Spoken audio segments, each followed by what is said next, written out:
Hello everyone! Ayan, kumusta po sa inyong lahat? Ayan, sana po ay okay lang kayo dyan. At yung mga friend natin nandyan sa parteng Manila and sa Bulacan, nakikita ko po ay mga bahana sa inyong lugar.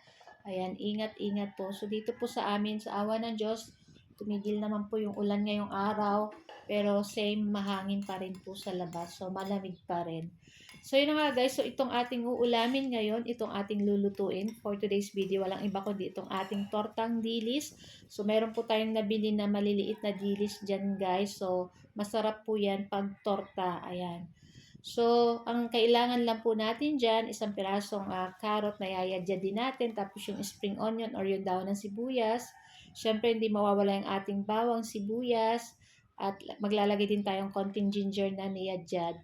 Siyempre maglalagay po tayo dyan ng asin, paminta, saka itlog, isang piraso. Tapos maglalagay din po tayo dyan ng 2 kutsarang harina, 1 kutsarang cornstarch, at maglalagay din po tayo dyan ng breading mix para mas malasa at mas masarap itong ating lulutuin na tortang dilis.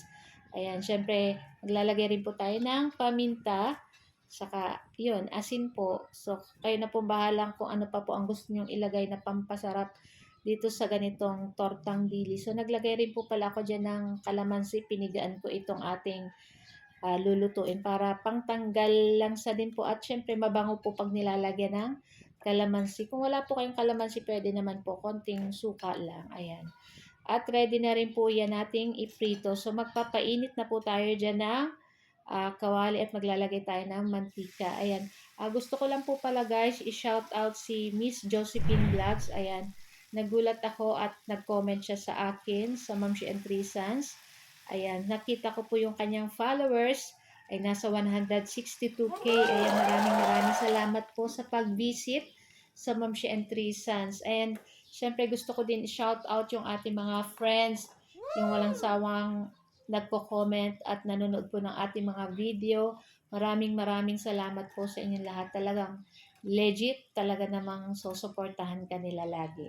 So, ayan. So, ito pong ating lulutuing torta ay babalik-baliktadin lang po natin iyan hanggang mag golden brown. So, yung ganito po guys, ayan, nag-brown na guys. So, pwede na po natin yan ahunin. So, syempre, wag natin kalimutan maglagay ng paper towel para yung excess oil niya ay hindi natin makain. Kasi pag ganito po talaga is makimantika po yung ganyan. So, yung ganito guys, pwede na yan. At nakikita niyo ba itsura niyan? Nako, masarap po yan isawsaw sa ketchup or sa sweet and spicy. So, kahit ano pong sausawan, pwede yan. Nako, napakasarap nitong aming agahan. At yan, pwede na po natin ahunin ito guys. And syempre, isunod na lang natin yung mga iba pa dyan. So, ito yung ating first batch. So, maliit lang yung ating kawali. Kaya hanggang 3 bilog-bilog lang yung pwede natin mailagay or maluto natin dyan. So, ito yung ating second batch. Kunin na rin natin yan. At syempre, itong last batch natin hanggang maluto po iyan. So guys, ayan, at luto na po at ready na rin po kami kumain ng aming breakfast.